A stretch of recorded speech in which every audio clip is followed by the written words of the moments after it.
Salut Max. Ça va Arthur? Ça va et toi? Bah écoute, merveilleux, on est à ton hôtel là à Melbourne. Sous un petit crachin breton. Voilà, ça fait plaisir, Ou ça te rappelle la maison, non? Ah, je suis pas dépaysé comme ça. Bon, merveilleux. On va aller prendre un petit café, tu nous emmènes où? Je crois au Starbucks à Langles là-bas, si c'est bien ouvert et pas trop bondé de monde. Valeur sûre ça, Starbucks? Valeur sûre. Valeur sûre, le matcha est toujours valeur sûre là-bas. J'ai appris à connaître grâce à ma copine, Ah ouais? future femme, donc ouais, je suis assez accro au matcha coco là-bas. Ah ouais? Ouais, Incroyable, je connais pas. Ah bah tu vas peut-être goûter alors. J'ai goûté une fois le truc vert là, matcha latte, non? C'est ça, Et toi c'est coco? avec du lait de coco. Ok. Le lait classique, ça attaque le ventre, donc j'évite un peu. Ouais, je comprends. J'évite un peu. Bon du coup on n'a pas le ciel bleu mais c'est pas grave. C'est ton combienième là de Open d'Australie? Troisième. Déjà. Déjà, ouais, on peut dire ça comme ça, ouais, déjà. Ouais. Troisième tableau final. Énorme. J'avais fait les qualifs en 2020, pendant le Covid, mes premières qualifs en Grand Chelem à Doha. Quand ils avaient été relocalisés à Doha parce que pas possible d'aller jusqu'en Australie. J'avais eu la bonne idée de perdre au dernier tour des qualifs pour ne pas y aller. Contre qui? Contre Michael Moe. Mais j'avais bien fait de perdre, on était content de perdre presque avec mon Sérieux coach, à ce moment-là? avec Seb. Ouais, parce qu'après il fallait aller en Australie, faire 2 semaines de quarantaine forcée, enfermé dans la chambre et tout ça. Et avec le recul, c'était pas une bonne décision d'avoir perdu, mais évidemment qu'on n'avait pas souhaité perdre. Mais on avait perdu au dernier tour et au final ça nous avait plutôt bien réussi parce que j'étais rentré moi en Europe assez tranquillement et j'avais pu gagner des challengers. T'avais joué où? Et j'avais gagné à Istanbul. Ouais. Sur un Challenger 125 et ça m'a permis de continuer à grimper et de jouer surtout et pas d'avoir un stop dès le début de l'année de 2 semaines enfermé dans une chambre. Faire des squats tout seul. Pour faire face au mur. un tournoi. Voilà, exactement. Donc, comment tu te sens ici à Melbourne? C'est quoi la vibe pour toi? Tu la plutôt bien. qualifierais comment? J'adore le tournoi. Hein. Je pense que c'est hyper sympa pour nous Européens en tout cas pendant l'hiver de pouvoir partir à l'autre bout du monde et d'avoir du soleil. Bon, pas aujourd'hui, pas sur cette vidéo, mais ouais, d'avoir du soleil, de la bonne température, c'est hyper agréable. Ouais. Et je trouve que c'est une tournée qui est vraiment géniale. C'est là au fond. Alors attends, j'ai peu le monde là, qu'on se rende bien compte d'où on est. On est quoi? On est plein centre-ville, non? Tu connais un peu? Ouais, on est sur Collins Street. Ouais. On est plein centre. Là, surtout qu'avec la pluie, à mon avis, les gens sont partis faire un peu shopping et tout ce qui va avec. Donc ouais, on est presque à New York, quoi. J'imagine que t'évites peut-être un peu de te disperser comme ça quand t'es en plein tournoi pour pas prendre trop d'influx, non? C'est quoi Ouais, j'aime pas trop. Surtout en Grand Chelem, j'essaye toujours de faire assez attention à passer le moins de temps possible sur site. T'es pas du genre à traîner dans les canapes dans le player lounge? Non, je suis pas de ce style. Quoi qu'il arrive, je suis pas de ce style et encore plus en Grand Chelem parce que je pense que c'est important de garder de l'influx et du jus et puis surtout, surtout moi qui en ai besoin, qui ai pas mal besoin justement de cette énergie pour jouer et puis encore plus dernièrement avec mon corps, essayer de le préserver au maximum et de me reposer au maximum pour me sentir bien et m'éloigner des blessures. Ouais. Bon, évidemment, cette vidéo n'est pas sponsorisée, mais on y va quand même. On y va quand même. Hein, si les gens de Starbucks nous regardent, n'hésitez pas pour l'année prochaine. On est fan de matcha. Allez, surtout Arthur. On y va. Et meilleur résultat jusqu'à maintenant en Australie? C'était quoi? Deuxième tour. T'as joué sur un grand cours déjà? J'ai battu Popirine en 5-7 il y a 2 ans. Ouais. Première Australian Open. Chez lui en plus du coup? Chez lui. Sur le cours, le petit ovale, le cours des Australiens, le cours 3. Sur le cours 3 où c'était bien chaud et j'avais dû me retirer au deuxième tour parce que je m'étais blessé au poignet. Ouais. Et j'étais vraiment embêté, donc je pouvais pas du tout défendre mes chances. Je devais jouer Dan Evans sur le... Comment il s'appelle celui qui a un numéro à 1573? Ouais, 1573. Ouais, 1573. Et j'ai dû me retirer. Et l'année dernière, j'ai perdu au premier tour malheureusement. Donc voilà, écoute, mais non, j'aime beaucoup ce tournoi. Ouais. On a fait quart de finale aussi l'année dernière en double avec mon copain Ben Bonzi. Donc, très bon ça. Ouais, des bons souvenirs. On s'est bien marré. On va passer commande, on reprend juste après. Allez. Je savais pas que tu t'appelais Peter chez Starbucks. Ouais, souvent les cafés, les trucs comme ça, je mets Peter parce que Arthur, ouais, ils ont du mal à comprendre quelquefois. Il la prononce comment ici? Ouais, tu sais jamais trop justement parce que Arthur. Mais c'est pas toujours des Australiens, on va dire, Pure souche. qui sont au café, donc c'est jamais très évident. Donc le Peter, il passe bien, et au pire, on dit que je suis allemand. Et le Rinderknecht, il le prononce ou pas? Il l'ont ou pas? Rinderknecht, je leur en parle même pas parce que ce serait trop compliqué. Bon, tu disais au départ, du coup, tu viens de Bretagne, c'est ça? Non, Pas du tout. Alors, pas du Magnifique. tout. Elle est Je belle suis né, cette info. je suis né dans le sud. Ouais. Je suis né dans le sud, à Gassin, un petit village à côté de Saint-Tropez, parce que ma grand-mère maternelle habitait dans ce coin. Et mes parents étaient en vacances dans le sud en juillet, et donc ma maman a accouché là-bas. D'accord. J'ai passé pas mal de vacances dans le sud, mais je suis pas du tout rien à voir. Enfin, j'ai pas du tout jamais vécu dans le sud. Je suis parisien, banlieusard, Val-de-Marne, Ouais. Vincennes, puis Saint-Germain-en-Laye dans les Yvelines. D'accord. Et je suis parti aux États-Unis après le bac, Ouais. 4 ans au Texas. Et en revenant, je me suis lancé sur le circuit, 1 an à la Fédé française à Roland, au CNE. Thank you. Puis parti à Rennes, en Bretagne. Maintenant, ça fait 4 ans et demi que j'y suis et on adore. C'est là où j'ai bugué. Ouais. Voilà, et où je suis parti m'entraîner avec mon entraîneur Sébastien Villette. Ouais. Voilà. Et on adore. Ma copine est d'origine bretonne, de la famille là-bas, donc je me sens pas trop, on va dire, pas trop loin non plus de tout ce cercle familial et on adore. Donc on a maintenant acheté notre petit appartement là-bas et on s'y fait bien. Magnifique. Du coup, est-ce que tu peux nous faire ta progression de non classé jusqu'au moment où tu as décidé de partir aux États-Unis? On va faire un petit volet là-dessus, évidemment. Alors ma progression non classée 31. Ouais. 31, 15-4. 15-4, je peux pas te donner les âges là, je suis là. Pas grave. T'as commencé à quel âge juste? Tennis, j'ai commencé à 5 ans, 5-6 ans. Ouais. Et mes 2 parents ont joué au tennis. Ma mère a été 200e WTA. Ouais. On est sur une Je vais table la tenir. compliquée. 200e WTA. Ah mais oui, tu es issu d'une famille hyper Ouais, sportive. ouais, pas mal, pas mal. Mon père a été à moins 15 à l'ancien classement. Il a jamais joué sur circuit, mais voilà, il a pas mal navigué. Ouais, on va prendre celle-là. Et Ton papa était combien, t'as dit? moins 15 à l'ancien Ah ouais, classement propre. quand il n'y avait pas de moins 30. Donc ouais, il était pas loin, ça équivaut à une petite promotion, je pense, ou quelque chose comme ça. Ma mère 200. Ouais. Elle a arrêté jeune pour cause de blessure. D'accord. Et puis ouais, je suis un peu tombé dedans avec le foot et les deux en même temps, mais bon, c'est le tennis qui a pris le dessus. Et j'ai commencé à 5-6 ans, voilà, avec mes parents dans mon petit club à Saint-Mandé, Yes. dans le Val-de-Marne. Et Donc classé 31. donc passé 31, 15-4, 15-4, 15-2, 15-2, 5-6, 5-6, 3-6, 3-6, 1-6, 1-6, -2. -2, -4. T'es à quel âge quand t'es à Et Vegas? là, c'est à ce moment-là où. Alors, j'étais à 1,6 en seconde. Je suis rentré en seconde, j'étais à 1,6. Première, je devais être à -2. Terminale à -4. Et j'ai fini, j'ai eu le bac et je suis monté à -15 en septembre. Bac quoi? Bac S. Propre. Mention? Non. Pas mention. Mention dommage. Mention à l'arrache. Mais j'étais dans un lycée, lycée classique, avec Ouais. une classe classique. On était 3-4 joueurs de tennis dans la classe qui bénéficiaient d'horaires aménagés.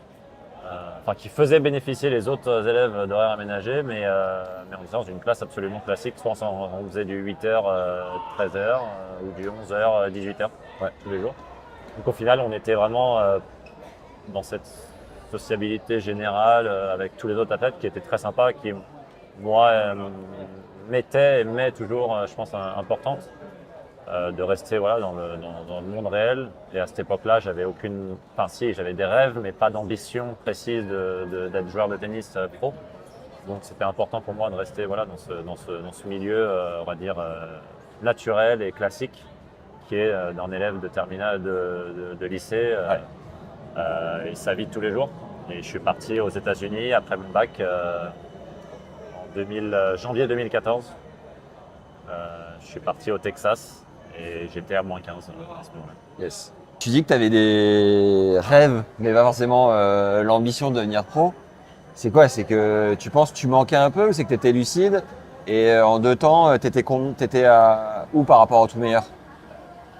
Je pense que je me situais vers les 5, 6, 7e français. Ouais. J'ai fait quart de finale au championnat de France en 16 ans, quart de finale au championnat de France en 18 ans, donc je me débrouillais correctement.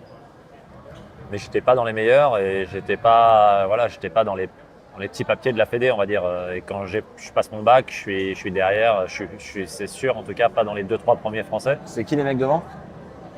À l'époque, bah, il y a Enzo Fouaco, Ouais. mon copain qui était déjà très fort très vite. Il y a eu Amou, Ouais. Maxime Amou qui était fort aussi jeune. Bon, je dois en oublier. Cette époque-là, les meilleurs, en tout cas à 18 ans, je parle. À 16 ans, il y en avait d'autres. Il y avait plus Enzo Pi, des joueurs comme ça. Mais à 18 ans, c'était un peu ces joueurs-là. Mais j'étais loin derrière. Si, et Calvin Emery, évidemment, aussi, qui était très fort. Ouais. Qu'on revoit là, qui Mais était en qualif. Voilà, qui revient.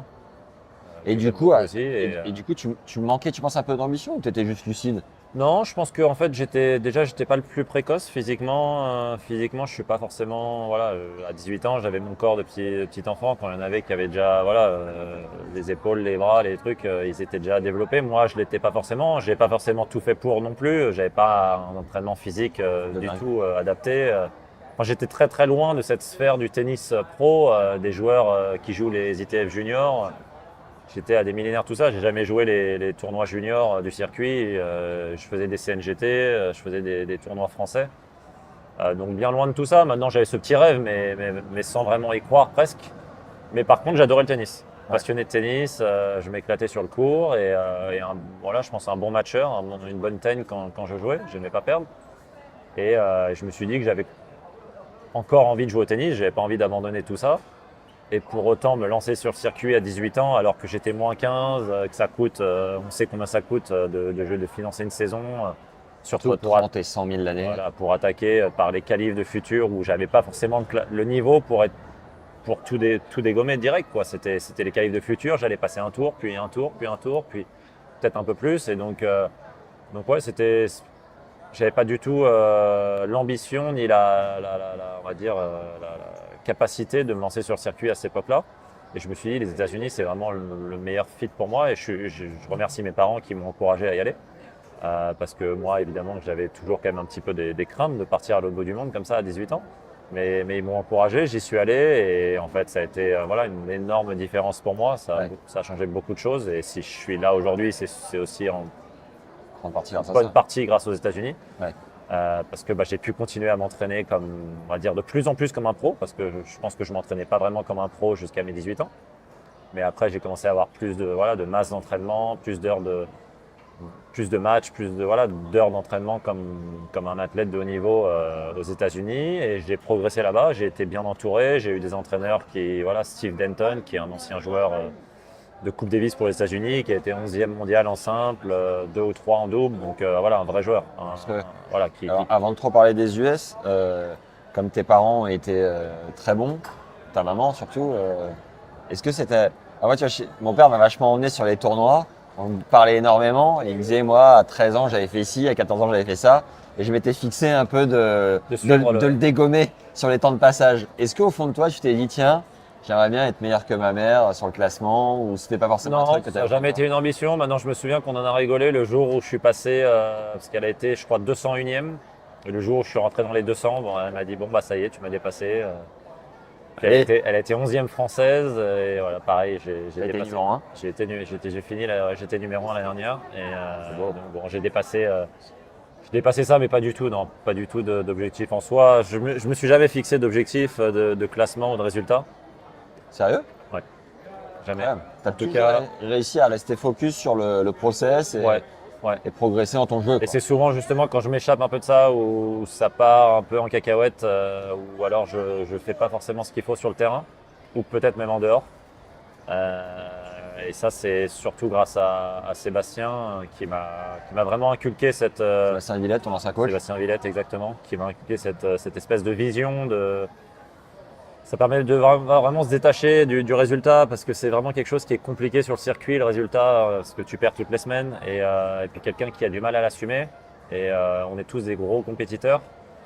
bah, en fait, très vite, tu peux partir dans un cercle vicieux, négatif, qui se termine pas, en fait. Et si tu as l'ambition de vouloir plutôt que ce cercle soit vers le haut et qui progresse, il faut voir les choses de la bonne manière. Et je pense que c'était une des raisons, enfin, c'est sûrement une des raisons principales du fait que j'ai réussi à grimper les échelons sur le circuit. C'est que j'ai réussi à être concentré sur la tâche et le niveau de jeu et ce qu'il y a à faire pour progresser plutôt que de me dire je veux gagner ça, je veux gagner ça, ah si je gagne ça, je vais monter ça et ainsi de suite. Et ça m'a beaucoup aidé, beaucoup drivé. Et c'est quelque chose que j'essaie de garder en moi. Maintenant, pour revenir à ta question de base que j'ai oubliée. C'est pas grave, tu as répondu, c'était vis-à-vis de ta maman. Vis-à-vis de ma maman, ouais, non, jamais eu de. Ouais. Juste pour rebondir sur Seb Villette, je vous ai rencontré l'année dernière ici. J'avais parlé un petit peu avec Seb, on s'est revu à Wim. Et moi, je me souviens de ce match au premier tour l'année dernière où putain, il te rentre dedans comme jamais. Et puis je le vois assez virulent, assez tendu, quoi. Je sais pas s'il va écouter cette interview, mais j'étais sur le côté et je me disais, putain, c'est ouf comme le mec, comme toi de l'extérieur, tu fais un peu poser, un peu maître du truc et tout. Alors, et lui, putain, il te rentrait dedans comme jamais. Je pense que c'était justement pour ça, c'est que j'étais maître de rien du tout sur ce match l'année dernière. Ouais. En fait, la première semaine en Australie se passe bien. Je suis à l'United Cup. Je joue plutôt bien. Je gagne, je bats un mec top 30. Je perds contre Koric, accroché. Je suis plutôt en forme. Et puis la deuxième semaine, en arrivant à Adélaïde, je sais pas, Seb était parti avec Manuel Guinard, celui avec qui on le partageait, mon grand copain et partenaire d'entraînement. Et en fait, j'ai les séances physiques à faire tous les jours, les séances d'entraînement. Et en fait, je me réveille les lendemains, je suis courbaturé de partout, comme si j'avais une grippe, quoi, mais sans être malade. Ouais. Juste courbaturé, fatigué, je comprenais pas, je me dis c'est bizarre. Suite à ton match à Adélaïde? Non, juste en préparation d'Adélaïde. Okay. J'ai fait le tournoi d'Adélaïde, bon, je perds au premier tour. Tu récupères mal, quoi. Ouais, je suis pas bien. Je perds au premier tour en 3-7 accroché, bon, ça arrive sur un bon joueur. Hussler, qui était top 50 à ce moment-là, qui était en confiance, qui montait bien, qui jouait bien. Je fais pas un mauvais match, mais je perds, bon, c'est comme ça. Et j'arrive en Australie, j'arrive ici, et pareil, du mal à enchaîner les jours d'entraînement, de préparation. Je me sentais pas bien. Un jour fatigué, un jour courbaturé. Et en fait, je passe à côté sur ce premier tour. Et je pense que c'est pour ça aussi que tu l'avais vu assez d'attaque, c'est que en fait j'étais pas capable de me booster ce jour-là, j'étais à moitié endormi, j'ai perdu en 3 petits sets et sans trop comprendre ce qui m'arrivait. C'est qui déjà? Contre qui j'avais perdu? Ouais. Contre le japonais, là, je suis très mauvais sur les noms des joueurs. Ouais, ça nous a pas marqué. Les japonais, il n'y en a pas 2000, qui est 80, 90, avec Sabobola. Tu pourras l'écrire là sous le. Ça va nous revenir. Quand tu vas le retrouver, mais là, il n'est pas en tête. Nathan, si tu le trouves, Open d'Australie 2023. Là, merci beaucoup. Toujours pas. Et ouais, je perds en 3 petits sets et en fait, on a un beau petit run en double avec Ben dans la foulée. On fait quart de finale, mais beaucoup moins demandant physiquement pour moi évidemment, et c'était plus en relâchement et pour un peu compenser la boîte en trottinette. Ouais, voilà, une petite gamelle en plein milieu de la route. La déception de ce simple. Et en fait, plusieurs semaines plus tard, parce que ça allait pas mieux, je fais des tests sanguins. Je demande à faire des tests sanguins auprès de mon docteur parce que je pensais avoir quelques carences ou quelque chose qui. Mono. Et en fait, c'était mononucléose. Donc ça a expliqué pas mal de choses. Et pour moi et pour Seb évidemment, qui comprenait pas, parce que je suis plutôt un joueur normalement qui est plutôt assez, qui a pas mal. Peut-être calme de l'extérieur, mais qui a quand même pas mal de feu à l'intérieur. Et là, j'en avais pas beaucoup. Donc ça a expliqué pas mal de choses. Et dans la foulée, j'ai développé une pubalgie, qui évidemment voulait pas se guérir, parce qu'avec cette mononucléose, affaiblie et tout ça.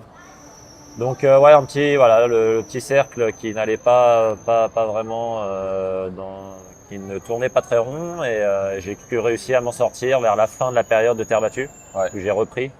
1 ou 2 semaines avant Roland. Ça va être long à gérer. C'était long. On a longtemps cru que je devais me faire opérer. Finalement, grâce à mon physio à Rennes, Olivier Choupeau, j'ai réussi à l'éviter. Maintenant, ça va bien. Donc ça a été une belle satisfaction déjà. Parce qu'une opération, on ne sait jamais trop comment ça va se finir ou comment ça va se passer. Et là, je m'en suis sorti, donc c'est cool. Mais ouais, début d'année difficile, et donc pour revenir à ta question de Seb, ouais, il était assez agité ce jour-là parce que forcément il comprenait pas pourquoi j'étais endormi ou un peu à côté de mes pompes et je suppose qu'il avait essayé de me booster ou de me réveiller, mais il n'y avait rien à faire ce jour-là, j'étais vide, quoi. J'étais vidé. Bon, donc tu passes le bac S, tu pars aux US. Pourquoi cette université-là? Et peut-être qu'un jour on prendra le temps de faire un épisode un peu plus complet, tout ça. Là, on est sur un grand chelem et t'as entraînement dans pas si longtemps. Ouais. Raconte-nous, fais-nous voyager un peu sur les 4 années. T'as fait 4 ans? 4 ans. T'as diplômé donc? 4 ans et 4 ans et demi même presque. Ouais. Et, incroyable. J'ai eu mon diplôme. C'est beau. Diplômé de quoi d'ailleurs? Diplômé en business, business général. J'étais en business management, Ouais. orienté plus sur le business management jusqu'à ma 3e année. J'ai décidé de me réorienter sur le truc général parce que j'aime bien le management, ça m'intéresse, mais je me suis dit autant garder toutes les portes ouvertes. Yes. Et toutes les filières ouvertes, donc je me suis réorienté sur le général. Si tu peux nous faire un petit résumé, je viens de découvrir un truc génial, c'est que j'étais à Boulogne-sur-Mer pour un documentaire sur la Pro B. Il y a Aziz et Skander qui étaient aux US et j'ai vraiment vu la différence entre les mecs sur le circuit depuis le départ et les mecs qui ont fait les US. Les mecs qui ont fait les US ont vécu en fait, ils ont fait la teuf, ils ont vécu une vie de mecs de cet âge-là. Et du coup, ils arrivent sur le circuit, peut-être mentalement un peu plus frais aussi. Alors oui, tu as des années avant où les gars étaient déjà là. Et voilà, est-ce que tu peux nous faire un petit résumé de ces 4 ans et demi? Ouais, on a l'avantage d'avoir commencé, on va dire, le circuit à 22-23 ans plutôt qu'à 17 ou 18. Ouais. C'est sûr qu'on attaque avec plus de fraîcheur et plus de, on va dire, de folie. Mais ouais, les 4 ans, non, c'était génial. On me dit souvent, c'était mes 4 plus belles années de ma vie. Tu confirmes? Honnêtement, ouais. Ah ouais? Ouais, honnêtement. Et Pas de détour. quand on me le disait, je disais ouais, bon, ne la fais pas à moi et tout, ça va, truc, les États-Unis, nanana. Mais c'est la vérité, quoi. Aujourd'hui, si je pouvais revenir en arrière et avoir 18 ans, j'aimerais tellement. J'aimerais tellement pouvoir être là ce premier jour où je débarque et revivre ces 4 ans parce que j'ai vécu tellement de trucs incroyables avec voilà, une équipe de 10 mecs qui ont le même âge que toi, qui sont dans le même délire que toi. Voilà, la vie à 100 à l'heure, hein. C'était pas facile ou drôle tous les jours non plus, hein, mais on faisait des grosses journées, mais s'entraîner comme des fous avec une équipe, avec des joueurs, avec 3 coachs qui sont voilà dédiés. 3 coachs. Ouais, 3 coachs pour une équipe de 10. C'est solide. Qui sont à fond derrière toi. Tout ce qu'ils veulent, c'est te faire progresser. Ils sont hyper motivés. Tu as des préparateurs physiques, des kinés, un staff médical. Enfin, tu as voilà, un ensemble de choses tout est mis à disposition pour toi et surtout, bah, dans des conditions de rêve. Tu as des matchs par équipe toute l'année, quoi. Et Ouais. si tu connais les matchs par équipe en France de mai, de quand tu es plus jeune, où moi j'adorais ça avec mon équipe, bah là en fait c'est ça, mais fois 10, quoi, où tu as des publics, t'as tous les mecs ensemble qui jouent ensemble, tu as les doubles, les simples, tu as des classements, des fins d'année, des playoffs, les trucs. Donc c'est génial. Et pour autant, les mecs disent Rinder, ça faisait pas trop la teuf. Déjà, qui dit ça? Qui j'en ai parlé? Ah, là, faut que tu me donnes les sources. Parce que... La plupart me disent le gars était déjà très cadré, très structuré dans le projet. Disons que je savais. Mais je suis ravi que tu me racontes une bringue quand même. Ah non, on va pas rentrer trop dans les détails. C'est pas sur ce documentaire qu'il faut en parler, mais non, c'est la vérité. C'est la vérité. Mais ça m'aurait fait rire de savoir qui disait ça, mais non, c'est la vérité. Disons que j'avais quand même cette envie intérieure de me donner le maximum de chance et de voir où est-ce que le tennis pouvait m'amener dans ma vie. Ouais. Et donc ça passait par faire les choses bien, m'entraîner comme il fallait, comme un futur pro ou comme un pro, et voir où ça m'emmène. Donc évidemment que la soirée du jeudi soir, vendredi soir, samedi soir, si on avait match le dimanche, le vendredi, entraînement le jeudi, bah j'y allais pas tout le temps. Mais je savais choisir. Après, évidemment que j'ai pu profiter de quelques belles soirées et quelques folies très, très sympas que sont les États-Unis. Mais avec tous les gars de l'équipe, j'ai des souvenirs de dingue. Mais tu joues combien dans l'équipe? J'ai commencé ma première année, j'étais en numéro 5. Ouais. Les premières rencontres, je suis très. Non. Non, c'est le 6e au premier. Tu parles dans le line-up? Ouais. J'ai commencé en numéro 5 de mon équipe. 5 sur 6. Il y a 6 mecs sélectionnés. Oui, 5 sur 6, pardon. Ouais. J'ai compris plus 6, pardon. Non. Oui. Puis 11. J'aurais pu descendre, mais non, je suis quand même plutôt monté. Ouais. J'ai commencé en 5e, j'ai fait quelques rencontres en 5e, je suis assez vite monté 4e et j'ai fini ma première année même en numéro 3. Ouais. Et l'année d'après, j'ai débuté en numéro 1 parce que j'avais bien joué, progressé, et j'ai fait mes 3 années en numéro 1. Et pour que les gens comprennent bien, ça joue combien on va dire à l'ATP ou classement français? Moi, à mon époque, après, j'ai été quatrième du pays, au mieux. Ouais. J'ai été mes 3 dernières années, quasiment, j'étais dans les 10 premiers du pays, quasiment tout le temps. Et à cette époque-là, les mieux classés, c'était avec moi, c'était McDonald, c'était Norris, c'était Eubanks, il y avait Shelton qui arrivait. Ouais. La dernière année, lui jouait en numéro 4 ou numéro 5 de Florida, de son équipe. Moi, j'étais en numéro 1, mais voilà, des gros joueurs. Il y en a plus. Kopfer, Hanfmann. Non, Hanfmann avait fini quand je suis arrivé. Il était un peu plus vieux, mais voilà, beaucoup de joueurs. Ça jouait 250, 200.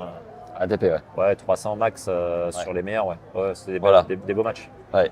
Ce qui est ouf, c'est qu'à l'époque, c'était considéré comme une voie de garage par les gars déjà sur le circuit. Aujourd'hui, ça paraît avec un Ben Shelton et des superstars qui sont en train de claquer. Toi qui as ouvert la voie, ça paraît être un passage hyper avec beaucoup plus de valeur, avec beaucoup plus de sens. Je dirais que c'est. En fait, je pense que déjà, chaque joueur a son chemin pour y arriver, s'il y arrive en tennis, parce qu'on sait à quel point c'est difficile d'y arriver, mais je pense que chacun a son chemin. Et en fait, les États-Unis est vraiment un vrai chemin possible qui peut te le permettre. Et je suis content d'être le premier exemple français à l'avoir prouvé ou démontré. Mais je pense que c'est pas juste qu'une solution de repli ou une solution de secours ou une solution, on va dire, de faiblesse ou d'abandon pour un joueur, mais plutôt une vraie solution à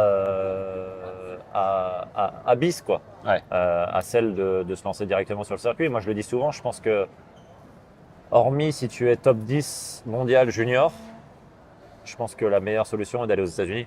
Parce que tu as tout pour progresser. Surtout, tu te mets, on va dire, un peu en retrait de ce circuit où tu te crames pas mentalement dès le plus jeune âge. Ouais. Et ça, c'est un énorme gain, quoi, sur le long terme, moyen long terme. Et il y a trop de gars qui attaquent à 17 ans, qui passent par les qualifs de futur, qui finalement s'en sortent, qui arrivent sur les tableaux futurs, qui finalement commencent à gagner, à avoir quelques résultats sur les futurs, mais qui s'accrochent à passer en challenger. Et en fait, ça leur prend déjà 5 ans ou 6 ans. Et en fait, ils arrivent au challenger, ils sont avancés. Moi, j'ai eu la chance, en à peine un an, j'étais confortablement installé dans les challengers. Donc, j'ai gagné et du temps et financièrement, j'ai gagné de l'argent aussi, évidemment, parce que j'ai pas perdu de temps sur les futurs. Ouais. Et professionnellement ou dans ma dynamique, ça m'a permis d'être sur cette pente ascendante et d'avoir cette dynamique positive, donc pour continuer à avancer. Et je pense qu'il y a trop de gens qui veulent tout de suite se lancer quand en fait il n'y a pas d'urgence. Il n'y a pas d'urgence à se donner les chances. Et voilà, j'ai eu, sans vraiment le savoir ou par prise de bonne décision, j'ai eu cette chance de m'orienter comme ça. Et en fait, ça devient, voilà, c'est mon chemin et j'en suis fier. Et j'encourage beaucoup de jeunes depuis quelques temps. J'encourage beaucoup de jeunes à partir parce que je pense que tant bien même il se passe pas grand-chose dans le tennis. Tu as tout à gagner là-bas. Tu ressors avec une langue, avec une nouvelle culture, avec un diplôme, avec une possibilité d'aller travailler là-bas, vivre là-bas, revenir, repartir sur une autre école pour continuer en France. Enfin, donc voilà, les portes restent ouvertes. Alors qu'en France, souvent, ça se ferme pas mal, quoi. Soit tu passes direct sur une école, tu laisses tomber le tennis. Mais pourquoi laisser tomber le tennis quand tu as une passion de dingue pour un sport? Soit tu te lances sur le circuit, mais tu n'assures pas tes arrières avec un diplôme. Donc voilà, moi j'aime beaucoup cette option et je la conseille. Maintenant, je sais aussi entendre. Je trouve qu'il y a trop de gens qui négligent ou qui vont critiquer cette option, surtout en France, et souvent sans connaître. Ça se développe quand même. Souvent sans connaître, mais je suis content que pas mon image, mais ton expérience. Voilà, mon expérience et mes résultats, ça fasse changer un petit peu les avis des gens en France. Est-ce que tu peux nous raconter ton premier point ATP, est-ce que tu as ressenti, et la place de numéro 1 français, est-ce que tu as ressenti? Gros jump en avant parce qu'on n'a pas le time. Mon premier point ATP, c'était au Maroc, sur un petit futur au Maroc, où j'étais parti en vacances et mon père m'a dit, et en fait on a vu qu'il y avait un futur dans le coin. Quelle ville? Taroudan. Ok. Taroudan, c'est à 1 heure d'Agadir, un truc comme ça. On était là-bas en vacances et en fait je m'y inscris. Évidemment qu'il n'y avait pas un chat dans le tournoi, donc je pense que je rentrais à peine dans les qualifs. Je sais pas, je devais avoir 17 ans. J'étais encore c'était pendant les vacances scolaires, en première ou en terminale. Et en fait, je m'y inscris, mon père m'emmène. Et je pense que j'ai dû jouer à un gars qui jouait à rien du tout, qui devait jouer 0 ou 1-6 à tout casser au premier tour. Et j'ai gagné mon premier point ATP là-bas. Allez! Donc énorme. Et j'ai gagné mon premier futur au Maroc aussi. Vraiment ça? En rentrant des États-Unis à 22-23 ans, mon premier futur à Meknes. Donc il y a une histoire avec le Maroc. Où là, pour le coup, j'étais pas en vacances. Je m'étais lancé sur le circuit. Et c'était mes premiers futurs et peut-être mon 3e futur et je l'ai gagné. Donc ça, c'était cool. Désolé pour le freinage du tram derrière. Les oreilles, c'est cadeau, les gars. C'est pas toujours. Et derrière, ma place de numéro 1 français, fin d'année 2022. Ouais. Fin d'année 2022, je termine l'année 42e et numéro 1 français. Avec une belle fin de saison. Tu t'enchaînes, tu gagnes des matchs en sauvant des balles de match. Ouais, j'ai battu 3 ou 4 joueurs du top 20 en sauvant balles de match à chaque fois, entre 1 et 9 balles de match contre Carreno Busta. Ouais, quelquefois c'est comme ça. T'as l'impression que il y avait eu un événement, tu avais perdu quelqu'un de ta famille aussi, non? J'ai perdu ma grand-mère. Ouais, et tu disais, voilà, je me bats vachement, je sens que ça me donne un truc supplémentaire. Ouais, l'histoire est pas facile. Je la perds en allant sur le tournoi de Gijón. Ça faisait un moment qu'elle était mal en point, mais je pensais pas que et puis c'est assez soudain. Et en fait, c'est ma grand-mère paternelle et avec mon père, on décide que j'aille sur le tournoi quand même. L'enterrement allait être au milieu de semaine. Si je perdais tôt, j'allais pouvoir y être. Si je perdais pas, j'y serais pas. On décide quand même d'y aller, malgré le fait que c'était quand même une personne très très très importante pour moi. Je suis resté des journées, des semaines en vacances, petit, plus d'une fois avec elle. Donc très très importante pour moi et donc j'avais décidé de me donner à fond cette semaine-là pour elle. Et ouais, ce match en quart de finale contre Carreno Busta, qui est natif de là-bas, qui avait le public, je pense qu'à part Sébastien, il n'y avait pas une seule personne qui était pour moi dans ce stade. Incroyable. Et j'ai sauvé 9 balles de match pour gagner, je sais même plus combien, 17-15 au tie-break du 3e. Et j'avais l'impression que j'étais jamais été inquiet dans ce match en fait. 9 balles de match, j'ai jamais imaginé une seconde que j'allais perdre. Et comme quoi ça prouve les capacités du mental, parce que je savais que j'avais gagné pour elle. Et ça faisait 3 matchs de suite et ce match-là était quand même assez intense. Et le lendemain, j'ai perdu contre Corda sur un match à accrocher, mais il joue aussi très très bien. Mais j'aurais aimé gagner le titre cette semaine-là pour elle, mais déjà c'était un match, on va dire, assez héroïque. J'espère que ça lui aura fait plaisir. Tu m'étonnes. On va aller à l'hôtel parce que je crois que tu as la navette dans pas longtemps et puis on termine en marchant. Allez, on fait ça. Allez, feu. Dans la famille, il y a Chloé Paquet aussi, c'est ta cousine, non? Ouais, alors cousine éloignée. Ouais. C'est son papa qui est cousin avec ma mère. C'est une cousine éloignée. C'est pas la vraie cousine, mais cousine éloignée, mais ça fait partie de la famille. Ma mère s'appelle Paquet aussi. D'accord. Premier tour là à l'Australian, tu prends qui? Je joue contre Pavel Kotov, un russe. Que tu as déjà joué ou pas? Jamais joué, que je connais un petit peu, j'ai vu, mais jamais joué. C'est quoi, lundi ou mardi? Demain. Ah, c'est demain? Demain dimanche. D'accord. Ouais. Et comment tu appréhendes ce premier tour? Comment j'appréhende? Écoute, c'est un bon joueur qui est très en confiance depuis quelques mois, qui a gagné pas mal de matchs, battu pas mal de bons joueurs. Donc, il a un look un peu atypique, mais il est un peu costaud, mais il se déplace très bien. Donc, pas forcément facile à manier. Mais je l'aborde comme un match qui est dans mes capacités. Ça va dépendre de moi si je suis capable de bien jouer. J'ai eu un petit pépin au dos quand je suis arrivé en Australie, donc ça m'a empêché de faire le premier tournoi à 100%, mais la semaine dernière c'était mieux. Ouais. Et là je me sens plutôt bien, donc j'espère pouvoir faire un bon match et aller le chercher. Yes. Un mot sur la team Extia que tu as rejoint, qui me permet du coup de faire cette interview avec toi et qui est composé de 5 joueurs: Terence Atman, Constant Lestienne, toi, Hugo Nice et Nico Mahut. Est-ce que tu peux me dire déjà un petit mot sur la personnalité de ces 5 gars? Si tu devais citer un trait de caractère sur chacun, incluant Arnaud Fray, son fondateur, le boss. Le boss, je dirais J'en ai beaucoup, hein. Il faut en choisir un, c'est pas facile. Une phrase sinon, bienveillant. Je dirais bienveillant. Ouais. Mais j'avais dynamique, j'avais entreprenant, j'avais passionné, j'avais pas mal d'adjectifs. Après mes deux, on va commencer par les anciens de la team parce qu'on est les anciens maintenant avec Constant et Hugo. Ouais. Nous c'est notre deuxième année. Constant et Hugo, je les adore, c'est des très bons copains. Hugo, il est au top, ça fait longtemps, on a joué en double ensemble souvent. Ouais. Super gars. Constant, pareil. Je suis hyper impressionné par son parcours, pareil, qui est un peu pas comme le mien du tout, mais qui est différent. Et ça lui a pris du temps, mais il y arrive. Et je suis vraiment très fier de lui pour ça, parce que c'est pas facile. Il s'est accroché, il le mérite. Yes. Et puis les petits nouveaux. Nico Mahut aussi. Le petit jeune Nico Mahut de cette année. Ah oui. Le petit jeune Nico Mahut, parce que Nico Mahut, c'est sa première année. Terence aussi, les deux petits jeunes de l'équipe, évidemment. Ouais.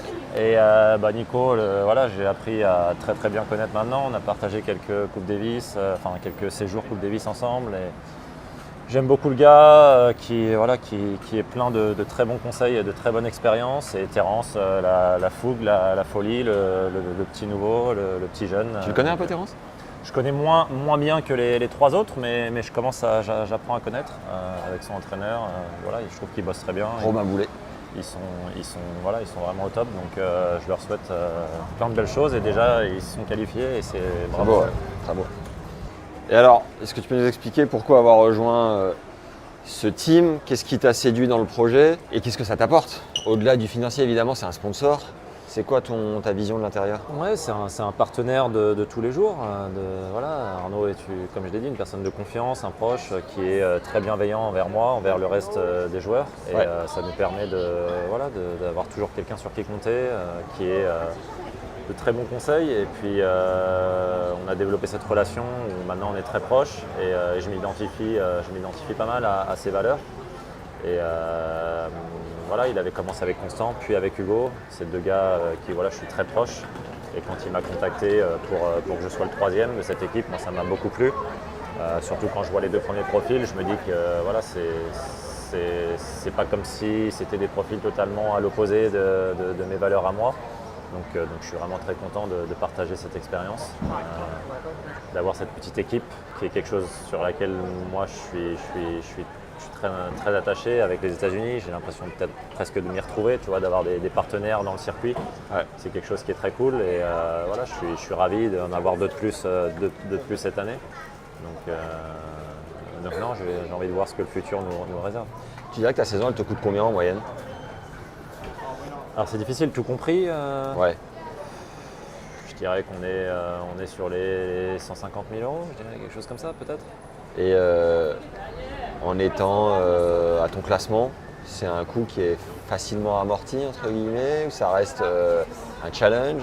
C'est quoi ça fait la réalité du terrain ? La réalité du terrain, non, c'est toujours un challenge évidemment.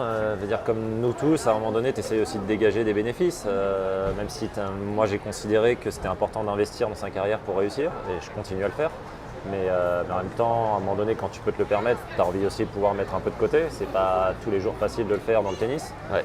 Donc maintenant que ça fait 2-3 ans que j'arrive à gagner ma vie. Donc ça c'est super. Maintenant, tu sais que tu as toujours une enveloppe plus ou moins de ce montant-là tous les ans à sortir pour financer ta saison. Donc déjà avoir des partenaires qui t'aident à le financer, ça te permet de prendre une bouffée d'air pour te lancer sur l'année. Et puis en même temps, tu sais que tes revenus en dépendent un petit peu moins au début. Donc non, ça fait du bien, ça aide beaucoup. Mais après ça fluctue aussi. Les résultats, ils viennent s'ils viennent.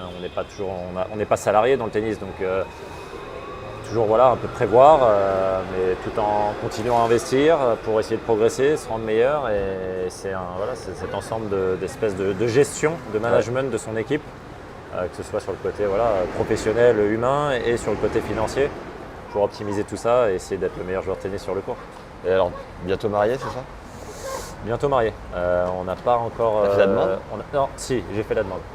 J'ai fait la demande. Non, oui. Fiancé, mais on n'est pas encore organisé sur la date ou sur D'accord. l'endroit, mais ça va se faire. Ça va se faire. Peut-être pas en 2024. Félicitations, mec, c'est cool. C'est gentil. Merci. C'est bon, ça. C'est l'éclate depuis 11 ans maintenant. Ah, 11 ans. Ah ouais. Avant les US, du coup. Quelques mois avant les États-Unis, on a commencé. Ah, c'est fou, ça. On a tout traversé. C'est beau. Chapeau. Ouais, merci. Bon tournoi. Merci d'avoir pris le temps. Bon match demain. Merci et puis à toi, surtout, Max. bonne saison et bonne année. Merci à toi, Max. Et bon mariage. Meilleurs vœux. Ciao, man. Ciao. Ne partez pas tout de suite, je me suis fixé une mission à Melbourne pour vous coacher les légendes, c'est de récupérer le conseil numéro 1 de Goran Ivanisevic, coach du grand favori du tournoi et numéro 1 mondial Novak Djokovic. Abonnez-vous à notre newsletter gratuite en lien juste en dessous dans la description pour recevoir le sésame du vainqueur de Wimbledon 2001, c'est cadeau.